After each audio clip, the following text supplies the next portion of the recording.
So friends, welcome to my channel. আমি অঞ্জন। আশা করি আপনারা সকলে ভালো আছেন। প্রায় দীর্ঘ 2 মাস পর একটি বড় ব্লগ নিয়ে হাজির হয়ে গেছি। আজ থেকে প্রায় 2 মাস আগে আমরা একটা ছোট্ট ট্যুর করেছিলাম দার্জিলিং যাওয়ার উদ্দেশ্যে। সেই মতো সকাল সকাল আমরা বোলপুর স্টেশনে পৌঁছে যাই কাঞ্চনজঙ্ঘা এক্সপ্রেস ধরব বলে।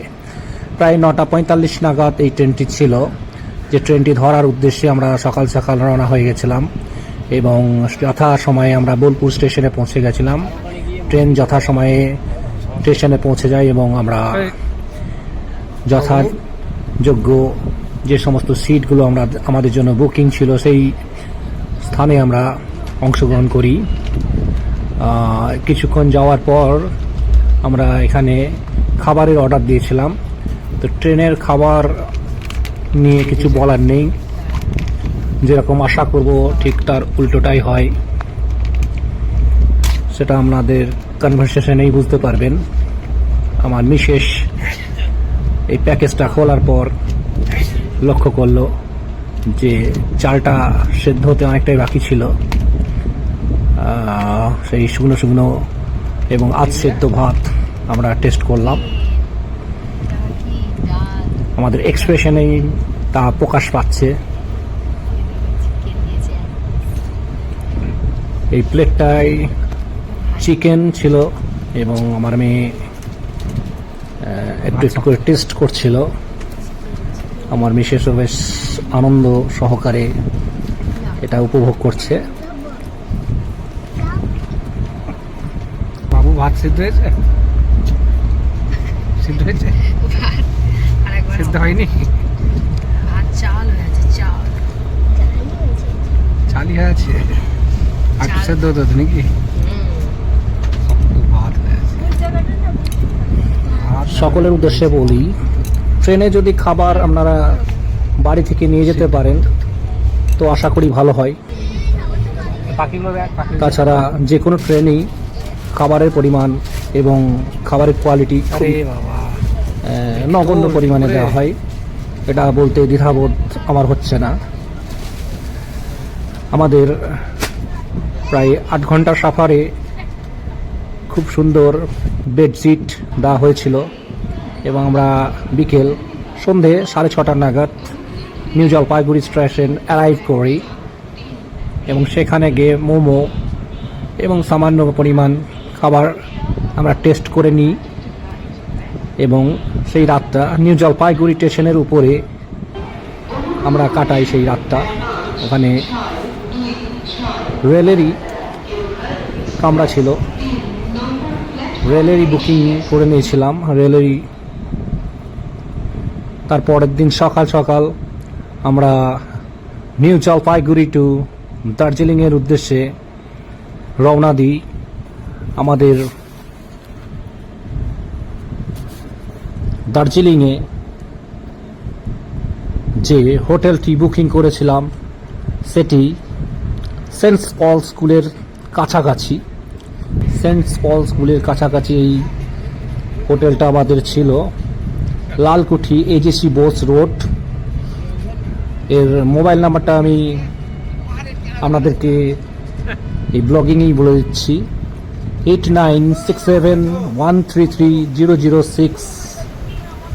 আর আমাদের হোটেলের নাম ছিল রয়পরাস টাস্কচাং। এবং প্রত্যেক যাওয়ার উদ্দেশ্যে খিদে পেয়ে যায় এবং আমরা কার্শিয়াংয়ের একটি হোটেলে এসে হাজির হই, রেস্টুরেন্টে, যেখানে একটি ছাদের উপরে আমাদেরকে বসতে দেওয়া হয় এবং আমরা খাবারের অর্ডার দিই। পুরি এবং সবজির অর্ডার আমরা দিই এই কাকুকে। পুরি সবজি টেস্টি ছিল, কিন্তু এত তেলযুক্ত খাবার ছিল এখানে যে মন ভরে উঠতে পারিনি খাবারের কোয়ালিটি নিয়ে। সেটা আর কি বলবো, নাস্তা ছিল, সেই জন্য আর বেশি কিছু বললাম না। আমার মেয়ে কি খাচ্ছ বাবু? এই ডালপুরি আর সবজি খাচ্ছে। ও লুচি খাবার দাবার খুব বেছে বেছে খায়। আমাদের সঙ্গে ছিল আমাদেরই কলিগ সুকান্ত দত্তদা। এরপর এখানে টিফিন করার পর আমরা সেই হোটেলের উদ্দেশ্যে আবার রওনা দিই। খুবই সুন্দর একটি হোটেল আমরা করেছিলাম, যার নাম রয়পোরা টাকসাং। কার্শিয়াং থেকে আমরা বেরিয়ে যাওয়ার পথে চারিদিকটা খুব সুন্দর মনোরম দৃশ্য আমরা অনুভব করছিলাম। বাঁ দিকটা পুরো খাদ আপনাদেরকে আমরা দেখাচ্ছি, দেখুন কত সুন্দর লাগছে। গাড়িতে এই দাদা খুব ভালো ড্রাইভার, এত সুন্দর ড্রাইভ করছিল। বলতে বলতে আমরা হোটেলের কাছাকাছি এসে পৌঁছে গেছি। হোটেলের বাইরেটাই রয়েছি, আমরা এন্ট্রান্সটা আপনাদেরকে দেখাবো। দেখুন প্রায় 4 তল বিশিষ্ট এই হোটেলটা। আমরা অনেক আগে থেকেই বুকিং করেছিলাম। আমাদেরই গ্রামেরই ছেলে রাম সরকার এবং মিরাজ শেখ এই হোটেলটার এই মুহূর্তে ওনার। আপনারা মনে করলে এই হোটেল আগে থেকে বুকিং করে আমরা দার্জিলিং ঘুরে আসতে পারেন। আমরা সিজনাল টাইমেও যেতে পারেন, অফ সিজনেও যেতে পারেন। খুব সুন্দর। এখানে দেখুন 1000 টাকায় 3টে স্পট সহ 3 দিন থাকার ব্যবস্থাও রয়েছে প্যাকেজে। এর হচ্ছে ফ্রন্ট ভিউ, এটা রিসেপশন। আমরা পেমেন্ট দিয়ে আমাদের সমস্ত লাগেজ নিয়ে হোটেলে উঠলাম। তারপরই এসে আমরা লাঞ্চের থালায় বসে পড়েছি। আমার মেয়ে খুব সুন্দরভাবে লাঞ্চ করছে, আমার মিসেস ওকে খাওয়াতে সাহায্য করছে। দেখুন খুব সুন্দর রান্না। এই হোটেলের রান্না সম্পর্কে, কোয়ালিটি সম্পর্কে এবং এখানকার সমস্ত কিছু লজিস্টিক সাপোর্ট ওরা খুব সুন্দর দিয়েছিল। খাওয়া দাওয়া নিয়ে কোনো কমপ্লেন নেই, আমাদের থাকা নিয়েও কোনো কমপ্লেন নেই। আর আমরা যে টাইমে গেছিলাম খুব ঠান্ডা ছিল, আবহাওয়া ওয়েদার কুয়াশাচ্ছন্ন ছিল, প্রচণ্ড ঠান্ডা থাকা। একটা করে রুম হিটার নিতে হয়েছিল আমাদেরকে রাতের দিকে। ঘরটা ঠান্ডা ছিল তো প্রচণ্ড, তাই সেটাকে গরম করার উদ্দেশ্যে আমাদেরকে হিটার নিয়ে নিতে হয়েছিল। পার নাইট আমাদের 500 টাকা করে পড়েছিল। এবং বিকেলের দিক করে আমরা চলে যাই মেলে ঘুরতে চলে যাই। আর সকালের দিকটা ইচ্ছা ছিল আমরা টয় ট্রেনে চড়ে গোটা দার্জিলিংটা ভ্রমণ করব, কিন্তু দুঃখের বিষয় প্রচণ্ড ট্রেনের গোলযোগ হওয়ায় আমরা টয় ট্রেন পাইনি, আমাদেরকে ক্যান্সেল করতে হলো সেই ট্রেন যাত্রা, টয় ট্রেনের যাত্রাটা। এর মাঝখানে মেলে খুবই সুন্দরভাবে আমরা একটি সময় কাটালাম। এত সুন্দর জায়গা মেলটা, মেলের কাছাকাছি আপনারা থাকতে পারেন। আর আমাদের হোটেল থেকে মেলের দূরত্ব ছিল 10 মিনিট। আমরা মেলে পৌঁছে গেছিলাম 4টে নাগাদ। সেখানে গিয়ে প্রায় বাড়ি ফিরি, হোটেল ফিরি আমরা রাত 9টা নাগাদ। এতটাই ভালো লেগেছিল যে ওখানেই ম্যাক্সিমাম টাইমটা আমরা কাটিয়ে দিই। এই হোটেলটায় আমরা চা খেতে ঢুকেছিলাম। এই হোটেলটায় আমরা চা খেতে ঢুকেই অবাক কাণ্ড, প্রত্যেক কাপ চায়ের দাম নিয়ে নিয়েছে 160 টাকা করে। চায়ের টেস্ট সেরকম কিছু বুঝতে পারিনি, কিন্তু চা খেয়েও আমার ভালো লাগেনি। দেখুন এরা এই বোতলের ভেতরে চা রেখে দিয়েছে। এবং এখানকার মহিলারা কর্মব্যস্ত জীবন, সবসময় তারা কাজের মধ্যে ব্যস্ত রয়েছে, চা প্যাকিং করছে। আমি ওদের একটি ভিডিও নিলাম।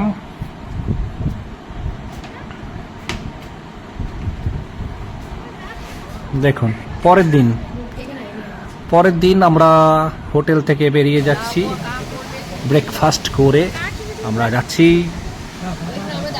7 পয়েন্ট এর মধ্যে একটি পয়েন্ট রক গার্ডেন। রক গার্ডেনটা আমার খুবই মন কেড়েছে। এত সুন্দর একটি মনুষ্য সৃষ্ট উইথ প্রকৃতির একটি সৃষ্টকে মিলিয়ে দুটির কম্বিনেশন করে এই জায়গাটি। উঁচু পর্বতের মধ্যে থেকে ঝর্ণার জল গড়িয়ে আসছে। এখানে আপনারা খুব সুন্দর ভাবে ছবি তুলতে পারবেন। এবং এখানে এসে যেটা দেখলাম যে ড্রেস, এখানকার ড্রেস পরে যেখানে চা তুলতে যায় চায়ের কর্মীরা, সেই ড্রেস পাওয়া যাচ্ছে। তো আমাদেরও শখ হলো সেই ড্রেস পরে ছবি তুলব। তো আমার মেয়ে যথারীতি সেই ড্রেস পরিধান করছে, তাকে পরিধান করানো হচ্ছে। এবং আমিও এখান থেকে বাদ যাইনি, আমিও এই ড্রেসের আস্বাদন করেছি। এবং এই প্রকৃতিস্তর মধ্যে আমরা অনেক ছবি তুলেছি। দেখতে ওখানকার বাসিন্দাদের মতোই লাগছিল, কিন্তু আমাকে যে ঘোজালিটা দেওয়া হয়েছিল কুকরি, সেটা কিন্তু কাঠের তৈরি। ওখানটাই আমার একটু খারাপ লেগেছে যে যে কুকরিটা দেওয়া হয়েছে সেটা কাঠের তৈরি।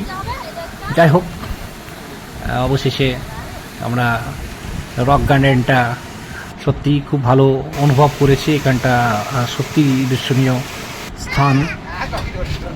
এখানটায় আপনারা ঝর্ণার প্রকৃতিস্থ জলটাকে এক নৈসর্গিক ব্যাপার আপনারা অনুভব করবেন।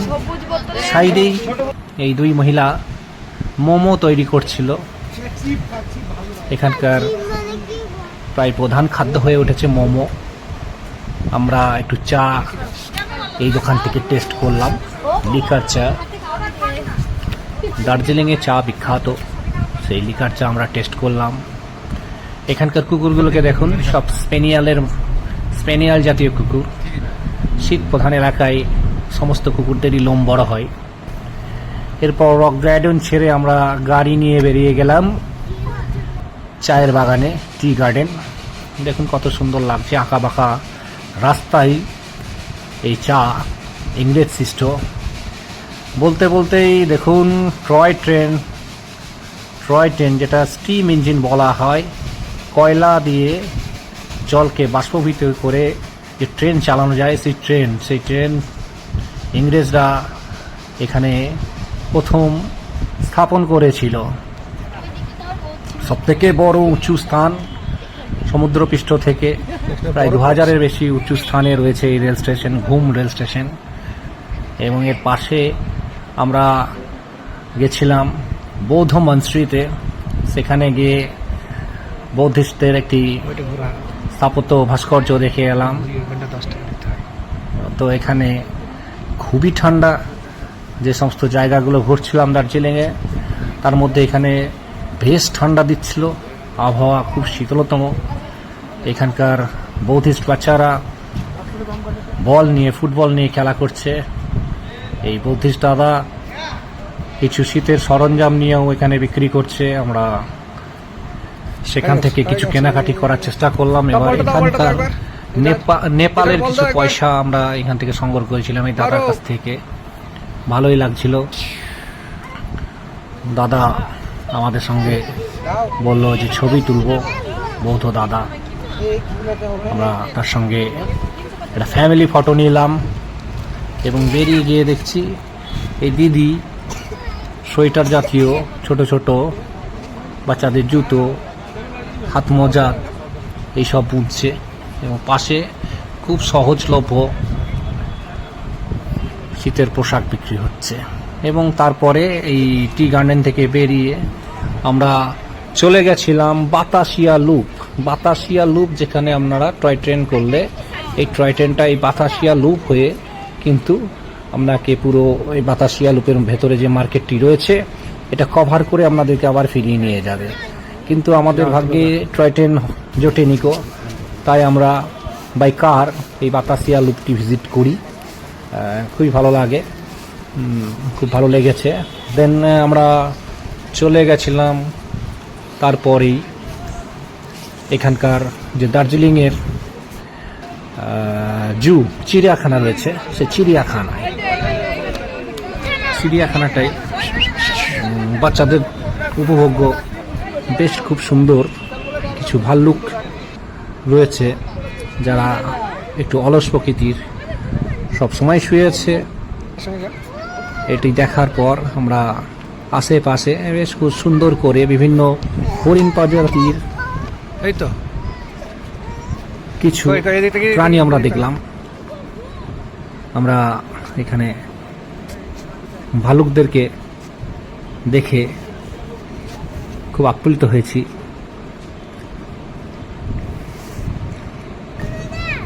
দেখুন এইরকম পাহাড়ের টুকরো কেটে কেটে ঘর বানিয়ে দেওয়া হয়েছে।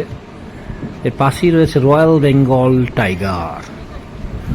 রয়্যাল বেঙ্গল টাইগারটি একবার ওই দিকে যাচ্ছে, একবার এই দিকে আসছে, গর্জন করছে। যাক, এত কাছ থেকে রয়্যাল বেঙ্গল টাইগারকে দেখলাম, যেটা আমার সুন্দরবন 3 বার যাওয়ার পরও দেখা হয়নি। কাছ থেকে রয়্যাল বেঙ্গল টাইগারকে আমরা আস্বাদন করি।